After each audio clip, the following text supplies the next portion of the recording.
राम राम मेरी सबने। तो वेलकम टू निकीज वर्ल्ड। आज है 4 दिसंबर और रात के बज रहे हैं 10:30 और फाइनली ये पार्ट 3 है मेरी प्रेगनेंसी डिलीवरी और पोस्टपार्टम का।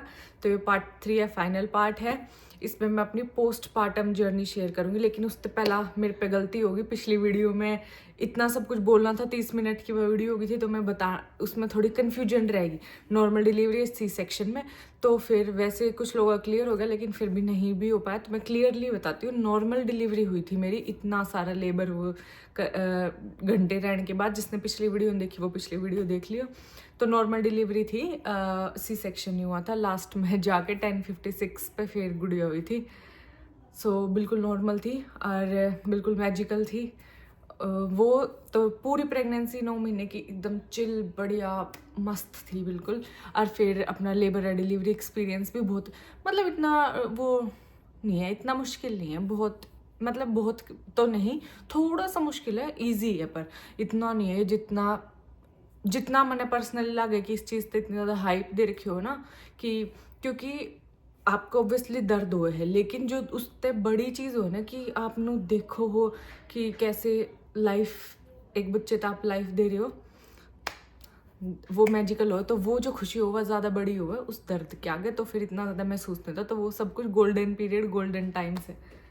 पहलवान जी आ गए मेरे को बीच में डिस्टर्ब करने के लिए।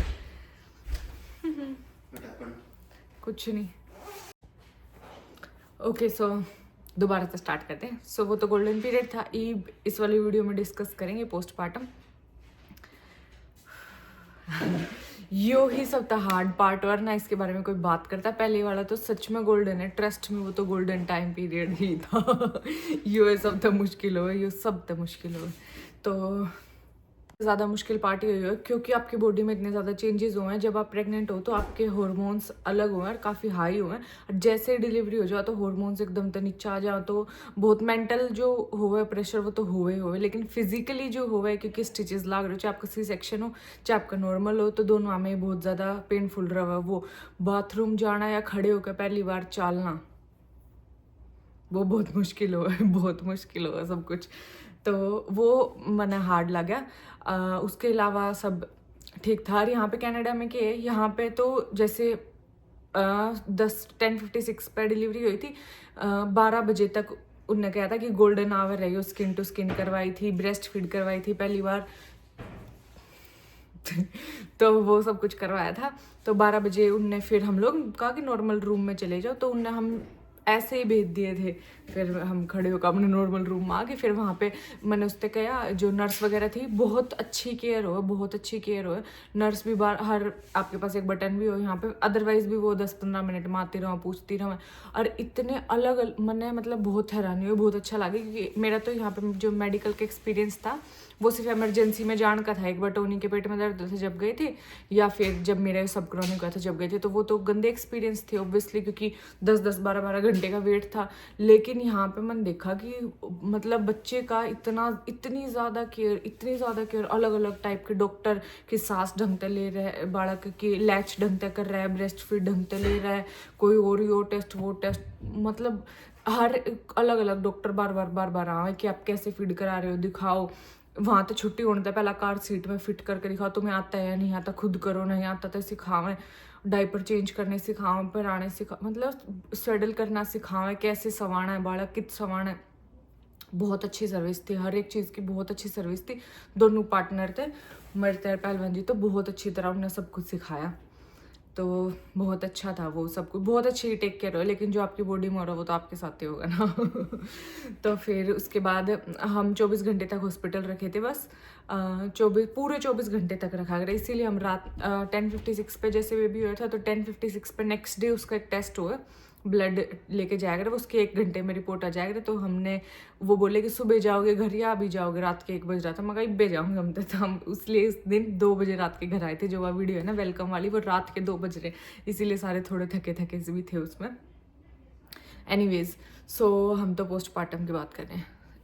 सबसे पहले तो जो आपकी वोक होगी, चालना ही नहीं आने लगेगा। सच में दूसरा जन्म हुआ, इसीलिए भी दूसरा जन्म का हुआ। वोक पहली, बाथरूम तक जाना, उसके बाद बाथरूम में चले जाओ, वो भी मरण का एक काम है भाई साहब, बहुत मुश्किल है। मतलब यो वाला फेज़ तो।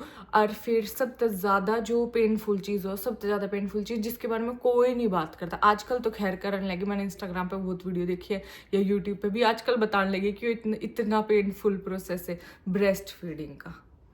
ब्रेस्ट फीडिंग पूरी प्रेगनेंसी से लेके स्टार्टिंग से लेके एंड तक का सब तय। और फिर पोस्टमार्टम भी आपके टाके भी ठीक हो जावे हैं, आपका चलना फिरना भी ठीक हो जाए सब कुछ, लेकिन पूरे 20-25 दिन आपको पूरा पेन रहा ब्रेस्ट फीडिंग के टाइम, पूरा मतलब वो बहुत पेनफुल है। इस बीच में लेकिन मैंने थोड़ी हिम्मत करनी पड़े इसमें, इस बीच में बहुत सारे लोग फिर छोड़ दें। वैसे तो हर एक मदर की अपनी वो है, सब ने सारी माया ने भी रखे उनके बच्चे देखे बैठे रहे, लेकिन फिर भी वो बहुत पेनफुल हुआ है। तो मैंने जो वीडियोज़ देखी कि हमने बहुत पेनफुल था, हमने हफ्ते में छोड़ दिया या हमने 3-4 दिन में छोड़ दिया, तो लेकिन वो ठीक हो जाओ टाइम के साथ, 20 दिन में ठीक हो जाओगा, सब ठीक हो जाओगा 20 दिन में। उसके बाद इतना पेनफुल नहीं रहता, फिर बस स्टार्टिंग की 10 to 20 सेकेंड्स थोड़ी पेनफुल हो, उसके बाद बिल्कुल ठीक हो जाओ। सो छोड़ना नहीं है, करना है, क्योंकि ब्रेस्ट फीडिंग ही बेस्ट बतावें बालकती, तो ऑब्वियसली तो वो करना, वो सबसे पेनफुल था। तो उसके लिए थोड़ा मेंटली प्रिपेयर्ड रहना है, क्योंकि स्टार्टिंग में बच्चे ने भी नहीं आता लैच करना इतने अच्छे तरीके से, और खुद भी बॉडी इतनी चेंजेस से जा रही हो। शायद हम उस टाइम ना ज़्यादा एग्जॉस्टेड हो, इसीलिए भी कुछ भी काम करने में इतनी देर बैठना, कमर में दर्द होवे फिर, या फिर बैठ भी नहीं पाते इतनी देर, तो इसीलिए वो ज़्यादा पेनफुल हुआ। पहले तो मैं सोचा करती, जितने भी लोग बाहर रहे, जितने भी मेरी बेबी 12 बार प्रेगनेंट है, हम लोग ने सोचा कि कर लेंगे खुद, ये गोरे भी तो खुद करे सब कुछ, मैं भी नहीं सोचा करती। और वैसे भी मम्मी और पापा की फाइल मैंने लगवा रखी थी, जून में लगवा दी थी, पर 26 अक्टूबर थी मेरी ड्यू डेट, कुछ नहीं आया था। 15 अक्टूबर या पता नहीं कौन से अक्टूबर ने जब आया था वीज़ा, उसके बाद स्टैम्प ऑन भेजा, तो स्टैम्प हो गया 27 अक्टूबर ना आ गया था पासपोर्ट। फिर 30 की टिकट थी मम्मी की, 30 की, और 1-2 ने फिर अपने गुड़िया हुई है, तो इतना लास्ट मोमेंट पे मतलब मम्मी आई थी। पर मैं तो बिल्कुल चिल थी कि मेरे पहलवान जी कर ले होंगे, मेरे पहलवान जी कर ले, क्योंकि सारे गोरे भी तो यहाँ पे न्यूक्लियर फैमिली हो, किसने कौन सपोर्ट करना, या फिर जितने मारे किसी बाड़े के आड़े वो भी तो एक ले रहे हैं, किसी की फैमिली तो कोई आया करे, तो मैं सोचू थी कर ले होंगे, लेकिन नहीं। अगर आपके पास अपॉर्चुनिटी है कि आप अपने घर पर तो किसी ने बुला सकते हो, बिल्कुल बुलाओ, बिल्कुल बुलाओ, नहीं तो बहुत मुसीबत हो जाओगी, बहुत मुसीबत हो जा। इतना ज़्यादा सपोर्ट मिले इस चीज़ से कि चलो मैं फीड करवा दूँ, बहुत देर टाइम लागे, जो घंटा लाग जाओ, 1.5 घंटा लाग जाओ, या बालक गिला बैठे रहो, फिर मैं तो फीड करवाते मम्मी ते दे दिया करूँ, मम्मी वर्क करवावे, या फिर रात में जागती रहे, तो मतलब बहुत, नहीं तो अपने लिए बहुत थकावट हो जाओ, खासकर स्टार्टिंग का 1 मंथ। तो अब तो मैं फिट एंड फाइन पहले जैसी, लेकिन जो स्टार्टिंग के डेज थे 15-20 दिन, वो तो नहीं थे, सेम नहीं थे, बहुत मुश्किल था। और फिर हमने कुछ आता भी तो नहीं, हम करके ले होंगे, मम्मी ने तो नॉलेज भी है खान पीन का देना या के करना के नहीं, सो मुश्किल है। तो जो लोग कर रहे हैं अकेले हस्बैंड वाइफ बस कर रहे हैं, वो उनते सल्यूट है, सल्यूट वाली बात है, लेकिन बहुत मुश्किल है, फिर भी टफ था पर इब सब कुछ टाइम इब मेरे नो लागे कि हैं 20-25 दिन भी उड़ गए 20-25 दिन, खासकर वो हॉस्पिटल वाला टाइम था जब हमने पहली बार हाथ में ली थी अपनी गुड़िया, तो वो टाइम उड़ गया। मैंने 20 दिन इतनी जल्दी जाते दिख रहे हैं तो ही भाग्य के हुए, लेकिन वो न्यू बोर्न सा फेज था ना, तो वो थोड़ा ही टाइम रहेगा उसको। नू कमाए कि 2 महीने तक बालक न्यू बोर्न वाले फेज में, उसके बाद फिर थोड़ा बड़ा हो जाओ तो फिर थोड़ा अजीब भी लगा, थोड़ा नू भी होगी, चलो हाँ रात को सोएंगे ये हमने 20-25 दिन हो गए रात ने तो सोए भी ना, 3-4 बजे सोए, या ये उठ रही खेल अपनी नानी के साथ, 3-4 बजे सोगी, और फिर 7 बजे फिर उठ जाओगी, फिर 9 बजे तक सोगी, फिर 9 बजे सो के 11 बजे फिर उठ जाओगी, फिर तो धीरे थोड़ा, फिर दिन में तो घोड़े बेच का सोगा, घोड़े बेच का कोई नहीं ठा सकता दिन में तो सो पोस्टमार्टम थोड़ा डिफिकल्ट फेज हुआ है, उसके अलावा सब ठीक है। तो उसके लिए थोड़ा सा प्रिपेयर्ड बस, अदरवाइज सब चिल है। किसी का थोड़ी सी भी कन्फ्यूजन हो तो कोई दिक्कत वाली बात नहीं है, गो हेड हाँ, पिछले वाले व्लॉग में मैं वो नॉर्मल डिलीवरी C-सेक्शन क्लियर नहीं कर पाई थी, तो इसमें मैंने बता दिया बस। सो यार पिछले 3 वीडियो मैंने जितनी भी जर्नी शेयर करी है, चाहे वो मेरी 9 मंथ जर्नी हो, या फिर पोस्टमार्टम हो, या फिर डिलीवरी एक्सपीरियंस हो, सारी मेरी पर्सनल है, जो मैंने फील करा, मेरी पर्सनल जो भी एक्सपीरियंस था वो मैंने बताया। ज़रूरी नहीं कि सबका ऐसा हो, किसी का टफ भी हो सके, किसी का और भी आसान हो सके, सो वो सबका अपना है, ये मैंने अपना शेयर करा है। जैसे कि एक कमेंट भी आर्टिकल परसों कि लड़की की भी डिलीवरी कनाडा हुई होगी, उसका एक्सपीरियंस बिल्कुल अच्छा नहीं था। तो मेरा तो मैंने पर्सनल लगा मेरा बेस्ट एक्सपीरियंस था और बहुत अच्छा था। हालांकि जो हम पहले इमरजेंसी में जा रहे हैं वो मेडिकल हेल्थ यहाँ कितनी स्लो है वो सब कुछ सबने पता है, लेकिन ये जो मेरा डिलीवरी एक्सपीरियंस था और हॉस्पिटल स्टे था या उसके बाद जो बेबी की केयर थी, वह चाहे तुम किसी भी वजह से लगा लो, न्यूबॉर्न बेबी है इस वजह से या फिर इनका सिटीजन है इस वजह से, हमारे किसी ने गुड़ते नहीं और अपने सिटीजन का ध्यान रखो उस वजह से लगा लो। पर जो न्यूबॉर्न केयर है ना, वह मैं मतलब सोच भी नहीं सकता कोई कि इतनी अच्छी हो सके। हॉस्पिटल में तो जो 24 घंटे हम रहे, वो बार बार उनका आना, बार बार चेक करना कि बालक कैसे कर रहा है, कैसे मैं उसने राख रही हूँ, कैसे गोदी उठा रही हूँ, कैसे पहलवान जी उसने ले रहे हैं, मतलब सारी चीज़ वो चीज़ देखना वो अलग। उसके बाद फिर जैसे कि मैंने कल शॉर्ट्स में देखा होगा तो हमने बेबी का वो हो गया था, वह फीड ले थी तो उल्टी गिर रही थी, तो हम हॉस्पिटल गए सीधा, उसका कोई वेटिंग वो नहीं था, सीधा हम लोग हॉस्पिटल गए और वहाँ पे उनने इमरजेंसी में जबे के जबे उसका अल्ट्रासाउंड कर दिया। तो वो भी मैंने बहुत अच्छा लगा है। हाँ, खुद उनने फ़ोन, मतलब वैसे अगर हम अल्ट्रासाउंड की अपॉइंटमेंट ले तो 2-3 दिन बाद की मिला कर यहाँ पे, तो फिर मैं जो मेरे फैमिली डॉक्टर उन्होंने लिख के दिया कि आप अल्ट्रासाउंड करवा। जब तक हम घर आए ना, उनका हॉस्पिटल तक मेरे पास खुद फ़ोन आ गया कि आप 1 घंटे में आ जाओ, हम लोग अल्ट्रासाउंड करेंगे। तो मेरा हैरानी भी, मैं कही तो बहुत अच्छा बड़का की, तो चलो केयर बहुत ज़्यादा है। सो वो बहुत अच्छा था। और फिर उसके बाद जब हम हॉस्पिटल में थे ना, तो उन्होंने बहुत सारे पेपर दिए थे कि आपको अगर ब्रेस्ट फीडिंग में प्रॉब्लम हो तो आप इनको कॉल करना, या आपको बेबी का कुछ सेविंग प्लान हो तो इनको कॉल करना, या फिर कोई बुखार, मतलब सारे अलग अलग वो दिए थे। मेरे लिए भी दिया था है। हाँ हाँ, तो ये जितने भी ब्रेस्ट फीडिंग वाले थे ना, बेस्ट, क्योंकि इतना पेनफुल हो मैंने नहीं पता था, तो बहुत लोगों ने नहीं पता होता, तो लेकिन यहाँ पे ऑब्वियसली डॉक्टर्स ने पता है। और मैंने कभी इंडिया सुना भी नहीं, क्योंकि इंडिया कोई बोलता भी नहीं कि यो इतना पेनफुल है, मैंने कभी नहीं सुना अपनी फैमिली में भी या किसी और भी। ये मैं मम्मी से पूछूँ मैं इतना पेनफुल होगा, मम्मी ने को मारा ना याद तो पता नहीं हमारा ज़्यादा हो आजकल के बाल का गया कि है कि नहीं। तो फिर यहाँ पे स्पेशल डॉक्टर्स है, तो उनकी जैसे मैं नेक्स्ट डे घर हॉस्पिटल में जो थे, जो जिनने सिखाया कि ऐसे करो ऐसे करो, वो तो अलग था। फिर घर आने के बाद नेक्स्ट डे मेरे पास कॉल आई कि आप कैसा कर रहे हो, आपको अच्छा फील हो रहा है? मैंने कहा हाँ, मैंने बहुत अच्छा फील हो रहा है, ठीक है, मतलब दर्द है। तो उन्होंने मेरे को बताया कि आप ये कर सकते हो, ये कर सकते हो, मतलब वही पोजीशंस, इस पोजीशन में फीड करो, ऐसे फीड करो, तो वो सब कुछ सिखाया। फिर उसके 2 दिन बाद फिर दोबारा मेरे पास कॉल आया कि अब कैसा लग रहा है, आप बेबी अच्छे से फीड ले रहा है कि नहीं, करते रहना 10-15 दिन में आराम हो जाओगा। तो उसने मेरे को इतना सब कुछ समझाया और फिर उसने मेरे को कहा कि अगर आपको फिर भी लगता है कि कोई प्रॉब्लम है तो हम लोग आपके घर आ जाएंगे, या फिर हमारा क्लिनिक का यो एड्रेस है, आप यहाँ पे आ जाना और हम लोग एक पूरा सेशन देंगे, मतलब सिखाओगे कि कैसे फीड करवाना है, या आपको क्यों पेन हो रहा है, लैचिंग में प्रॉब्लम है, या आप में कोई दिक्कत है, या दूध नहीं आ रहा कि है कि नहीं, सारी चीज़ सिखाओगे। तो फिर उनने मेरे तो यो भी ऑप्शन दिया कि हम आपके घर आ जाएंगे और वहाँ सिखाओगे। मेरे बहुत हैरानी और बहुत अच्छा लगे, इतनी केयर, तो बहुत अच्छा था, बहुत अच्छा एक्सपीरियंस था इस चीज़ का तो यहाँ पे। लेकिन फिर धीरे धीरे टाइम के साथ खुद ही सब ठीक हो गया था। तो ना तो हम गए थे ना हमने में बुलाए थे, मगर सब ठीक, क्योंकि हॉस्पिटल में उन्होंने बहुत अच्छे से समझाया था कि कैसे कैसे क्या करना है। सो काफ़ी अच्छा था। और फिर इस सारे फेज़ में ना इमोशंस बहुत ऊपर से नीचे बहुत ऊपर से नीचे होते हैं।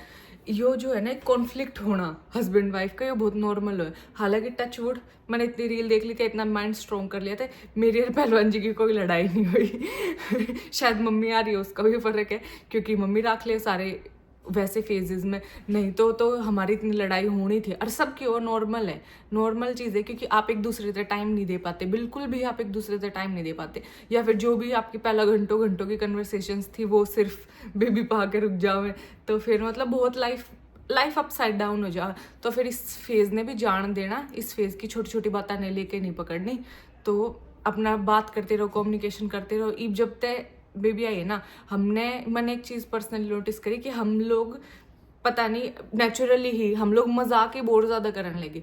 पहलवान जी मेरे थे भी, मैं भी पहलवान जी थे, तो फिर हमारा थोड़ा मजाक वाला सीन और चला गया। तो वो जो हार्ड फेज़ की तरफ कि हाय मेरे तरह टाइम नहीं दे पा रहे, हम कमरे में हमने देखा ना आते माँ बेटिया ने, या फिर नू, या वो मतलब वो सब कुछ कम हो गया उसकी वजह से, बिल्कुल भी लड़ाई नहीं हुई। तो अगर किसी की हो रही है तो ये फेज़ है, ये चला जाओगा। थोड़ा सा आपकी बॉडी में इतने आप थोड़े चिड़चिड़े हो, और शुरू के दिन में तो सीरियसली मैं भी चिड़चिड़ी थी 10-15 दिन तो, लेकिन फिर चला जाओ वो फेज़ भी। और फिर जो भी मेरे भाई अगर ये कोई वीडियो देख रहा है तो प्लीज़ तुमने भी यह चीज़ समझनी पड़ेगी, अगर तुम्हारी वाइफ ने भी अभी तुम्हारे घर बेबी आया तो उसकी बॉडी में बहुत ज़्यादा चेंजेस हो रहे हैं, बहुत ज़्यादा। उसने खुद भी नहीं पता हमारी बॉडी में इतने ज़्यादा चेंजेस हो रहे हो, किस वजह से हम इतने चिड़चिड़े हो, किस वजह से क्या रीज़न हुआ है। किस कदे बात करन का मूड हो, कदे बात करन का मूड नहीं होता, तो मतलब बहुत चीज़ हो तो वो तब नहीं समझनी पड़ेगी। थोड़ी ज़्यादा पेशेंस लेकर आओ और थोड़ा एक्स्ट्रा स्वीट, थोड़ा कुछ हो भी गया तो इग्नोर करो और अपना थोड़ा केयर रखो ज़्यादा।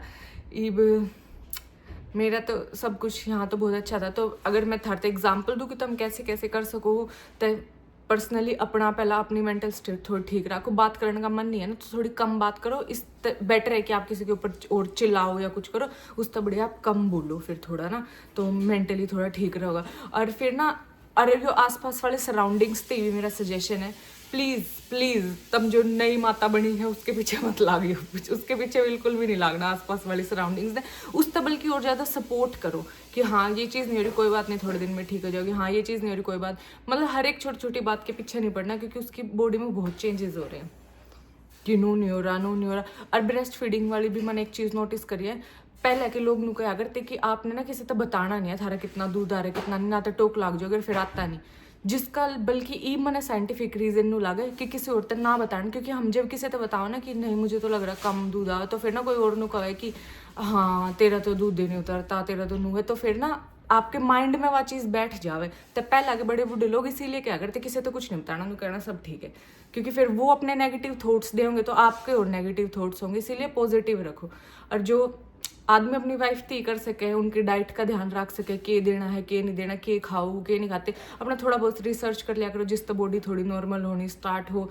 हर एक चीज़ का मिथ में नहीं घुसना। मैंने तो टच वुड की या चीज़ पहलवान जी में थी, किसी भी चीज़ के मिथ में नहीं घुसे। उनने जिस चीज़ में लग गया कि हाँ यह चीज़ साइंटिफिक है, इस यो चीज़, ऑल्दो हमारे जो बड़े बूढ़े का उसके पीछे बहुत सारे रीजंस हो, हमने पता हो या नहीं पता होता, लेकिन फिर कुछ चीज़ें फिर भी हैं जो बस चली आ रही हैं बस, क्योंकि पहले के ज़माने में इतनी सहूलियत नहीं थी, तो मैं बस चला रहे हैं उनने।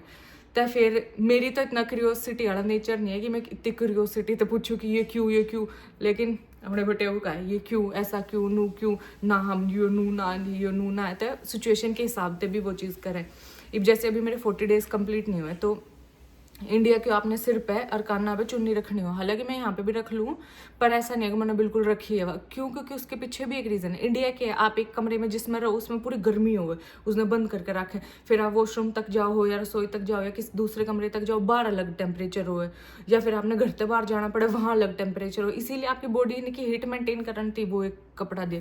जबकि यहाँ पे क्या, पूरा घर हमारा बंद है, सारे घर में सेम हीट है, वॉशरूम जाना हो या फिर कहीं भी, मतलब हम लोग बैठे सेम टेम्परेचर है पूरे घर का। बाहर जाऊँ तो मैं कपड़े या टोपा पहन हूँ, लेकिन घर में पूरा सेम टेम्परेचर है, इसीलिए मैं इतनी बोदर भी नहीं करा मैंने वो लेने का। तो जो भी रीजंस है वो सब कुछ तुमने करने चाहिए। और बस इस प्रोसेस में ना बहुत सारे चेंजेस आएंगे, बहुत ब्यूटीफुल चेंजेस हैं। हमारी जो रिस्पेक्ट है ना हमारे माँ बाप पे, वह अगर यहाँ है तो फिर वो वहाँ चली जाए, कि मतलब कैसे हमारे माँ बाप ने हम लोग पैदा करे, बड़े करे, और किस किस प्रेम भरी नज़र तक वो हमने देखे हैं। ये अपने बालक ने जब देखे ना, जब समझ में आओ कि हमारे माँ बाप हमने कैसे देखे हैं।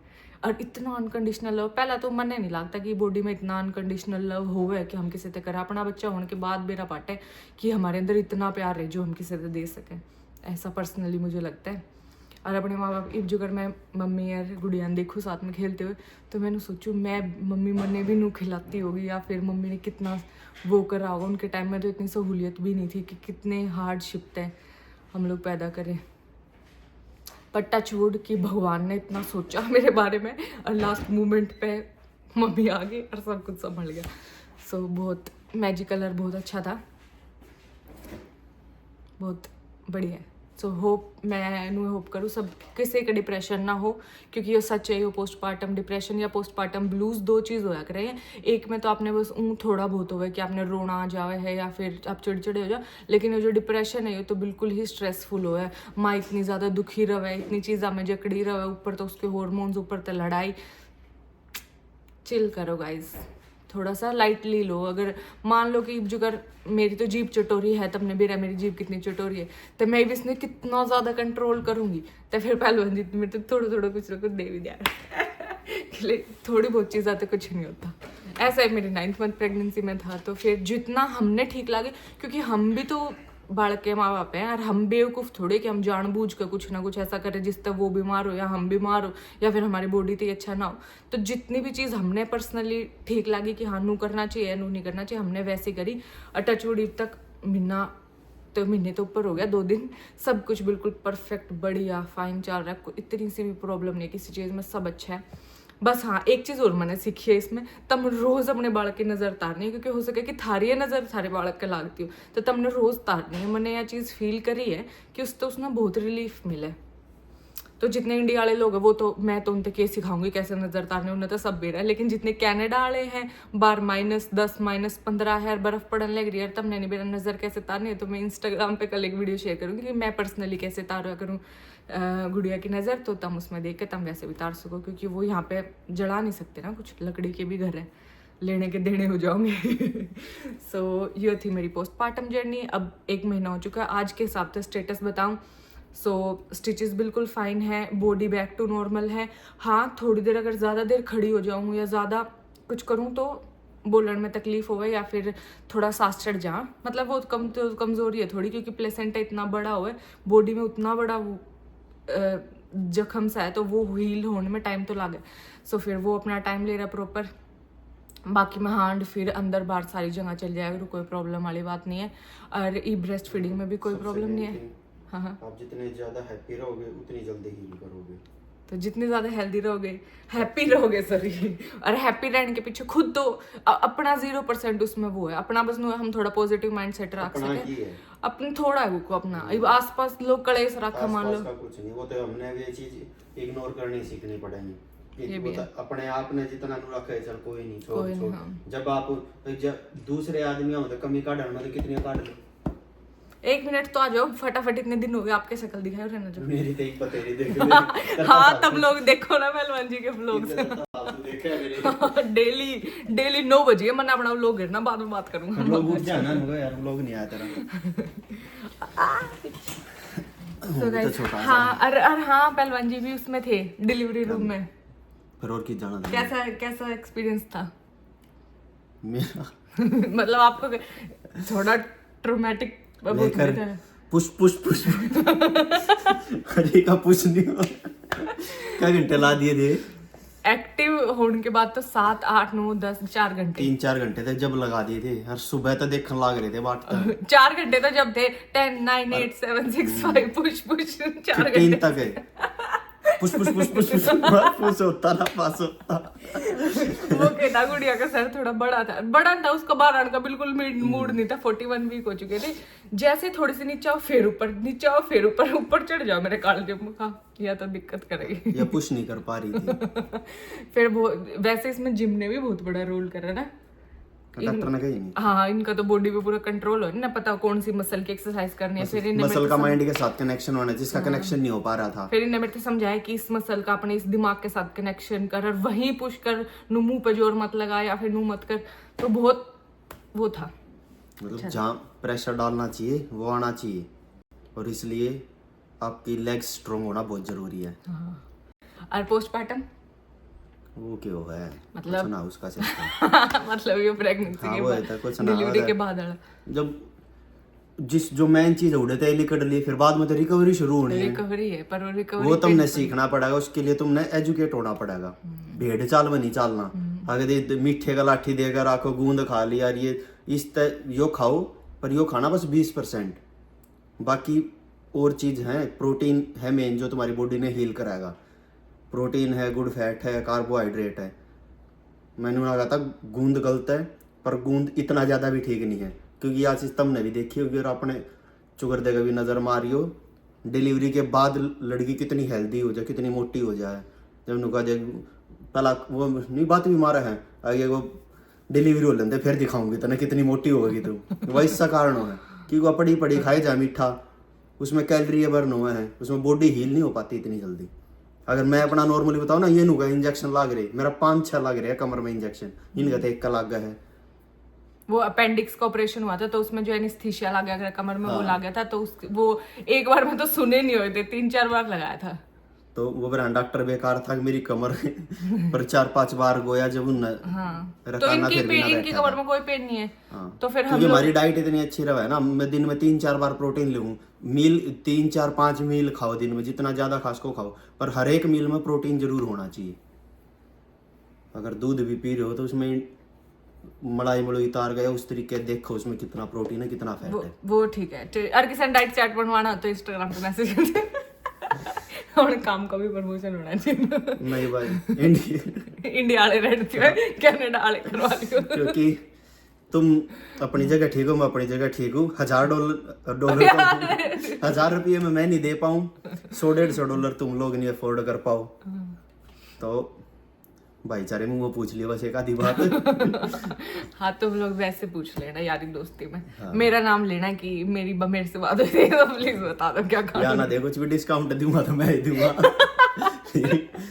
ओके सो अच्छा, जब फिर आपका बेबी के साथ पहली बार स्किन टू स्किन हुआ था वो बताओ। गुड, अच्छा था। वीडियो तो हमने देख लिया है, तो डाल दीजिए। हाँ और वो कैसा ठीक हर एक उसमें भी अगर ऑनेस्टली बताऊं तो आपके पार्टनर आपके साथ होना जरूरी है, क्योंकि जब हम जो चीज देखते नहीं ना, कोई हमारे साथ कोई चीज बतावे और एक फिर हम उस चीज ना आगे देखें फील करें तो उसमें बहुत फर्क रहा है। क्या फील करा मतलब क्या एक तो ऊँ तक है दुनिया बालक जब तो न्यारा कर दिया, पर एक जब उड़ा वो देखा है खचम खचोई जब उसमें मेरा पार्टनर खा भाई न्यारा जामा दुनिया है हार्ड है। ठीक, जब पता लगा है ये भारत है तो कह देगी ये एक जनी 6-7 जामते है तन्ने एक जामन में के न्यारा कर दिया। पहले मैं न्यारा हूँ है फिर तो आदत सी भी हो जाए, इजी हो जाए, थोड़ा पता लग जाए। मने लागे पहले आसान था, दूसरे में तो डर लागे कि वो थोड़ी बॉडी भी खुल जाए ना, थोड़ा पता भी लगे है, आदमी पहला भी मेंटली फिजिकली स्ट्रांग हो है। ये अगर पहला तना नहीं पता था कैसे जोर लगाना है, ये अगली बार तना उस चीज का पता लग गया कि कैसे जोर लगाना है और के प्रोसेस है कैसे क्या होगा तो पता चल जाए ना। तो बट इतना कुछ वो नहीं है भाई। हाँ ठीक है, मतलब जितना ज्यादा डरावे है यही वो मेन चीज यही है, हर फिर का डाइट और आपके वर्कआउट हो, जितनी आपकी बॉडी स्ट्रांग होगी उतना ही आप जल्दी निपट जाओगे इन चीज ज्यादा। जितना अगर बॉडी में अब मान लो जो इस तरह पुश करने के होते 3 घंटे, इसका 3-4 घंटे चल रहा, तब बॉडी में इतनी एनर्जी भी तो होनी चाहिए 3-4 घंटे की। जब पहला एनर्जी बॉडी में 10 मिनट मैंने 3-4 घंटे फुल एनर्जी नहीं दिखाई मैं थकी थी उस टाइम पे। एक तो फिर वैसे भी आ जा है एनर्जी, पर अगर पहला भी तुम्हारे अंदर तुम फिजिकली स्ट्रांग हो तो वो 3 घंटे की बजाय तो उसमें 1-2 घंटे में 1.5 घंटे में भी उसमें तो क्लियर हो जाती। अरे इतना ज्यादा सपोर्ट हो अपने पार्टनर का। डॉक्टर तो उनको था कि जैसे लास्ट में तो मैं बहुत थक गई थी कि सिजेरियन भी कर सके और हार्ट बीट ड्रॉप होती, तो मेरे नू था कि कदे हार्ट बीट ना ड्रॉप हो जा नू यो वो, लेकिन अपने पार्टनर का इतना सपोर्ट है साथ में रहते क्योंकि मेरे तेनू कोई बात नहीं हो गया नू डन और कोई बात नहीं सिजेरियन भी कर दे के टेंशन है नू मतलब फिर इतना सपोर्टिव हो मगर हाँ ठीक है फुल एनर्जी आ, फिर दोबारा कॉन्ट्रैक्शंस आए दोबारा आ गई चल दोबारा थे तो फिर पूरी एनर्जी रहो। तो मन लगे इंडिया में भी ये कॉन्सेप्ट लेना चाहिए, हस्बैंड डिलीवरी रूम में आने चाहिए जरूर, क्योंकि डॉक्टर ने हम जानते नहीं हमारा केस मोटिवेशन डॉक्टर हाँ मतलब सिजेरियन कर दूंगा होगा बस थोड़ा होगा तो वो दूसरे तरीके से आपने मेंटली। तो लास्ट में तो पता नहीं झूठ बोले थे कि सच बोले थे। इनने मेरे से कहा कि डॉक्टर ने कहा ना जैसे कि बहुत देर हो गया अब नहीं तो सिजेरियन करें क्योंकि बालक के सिर की शेप भी तो दूसरे तरीके से हो जाओ, वो मेरी पेल्विस हड्डियां में फंस रहा था मतलब एक करके था, तो फिर डॉक्टर ने बोला सिजेरियन करेंगे। तो फिर दो चीज होगी ना, एक तो कोई तुम आता है नुका है कितना तना हुआ है हाँ तो फिर आदमी डाउन हो जा, एक नुका बस हो गया 10% रहेगा तो हो गया फिर आदमी नुका चल होगा तो और लगा ले जोर। तो फिर बस वो था कि 10 फिर मेरे तेनों फिर मैं ना डॉक्टर की शक्ल की तरफ देखूं कभी झूठते नहीं बोलते मेरे डॉक्टर फिर मगा चलो, पर फिर सच था अलग था सब। अब कैसा आदमी ने कैसा लगा बाप बन को, औरत तो चलो भगवान सारी बॉडी में चेंजेस कर सकती दे, आदमी ने कुछ अलग फील हो है मना तो गाली आदमी की बॉडी में कोई चेंज ही नहीं होता, आदमी यूजलेस बना भगवान। सो बस ये अपना आज का व्लॉग था, लाइक शेयर कमेंट और सब्सक्राइब कर दियो। इसके नीचे किसी के क्वेश्चंस हो तो सारे क्वेश्चन इसके नीचे पूछियो क्योंकि इसके बाद में या वीडियो में 3-4 दिन के बाद इसके नीचे के क्वेश्चंस नोटिस करूंगी और क्वेश्चन आंसर वीडियो बनाऊंगी। तो जिसके भी क्वेश्चन हो जब भी यह वीडियो देखो अपने क्वेश्चन पूछो, क्वेश्चन आंसर वीडियो बनाओ। ये था अपना आज का व्लॉग, क्वेश्चन पूछ लियो नीचे फिर आंसर दूंगी। मन भी करना चाहिए तो तू तंत गणे कर लिया क्वेश्चन आंसर, आप भी करो। बताइयो भाई मेरे ते स्पेशल आप भी अपना YouTube चैनल बनाओ। नहीं विसन नहीं होता समझता ना आप फिटनेस वाला बनाओ ना, तब कमेंट करके बताइए पहलवान जी ने बनाना चाहिए, फिर उस पर शेयर करें ना फ्री में कि क्या खाना चाहिए, क्या करना चाहिए कि वो फ्री कुछ ना भाई मेरे दो है वरना फ्री का कोई मानता फ्री में तो फ्री में कोई नहीं मानता है, अभी बात सच है। फ्री में तो कोई इन्हों के चाले ना फद्दू आंडा है रुपये ले हुआ ना जब तक गुरु जी भी का वो जब इज्जत दे हुए हैं फ्री में तो आड़े को वैसे ही नहीं बताता किसी ने टाइम ना हाड़ अपनी वजह भाई बहुत है। ठीक है भाई, like share comment and subscribe, और मिलेंगे अगले व्लॉग में। Bye bye. अगले व्लॉग में बेबी का नाम रिवील करेंगे। करे नहीं है नहीं, चलो कल बस वीडियो बनाई थी, डाली नहीं अभी, तो अगले व्लॉग में। Bye bye.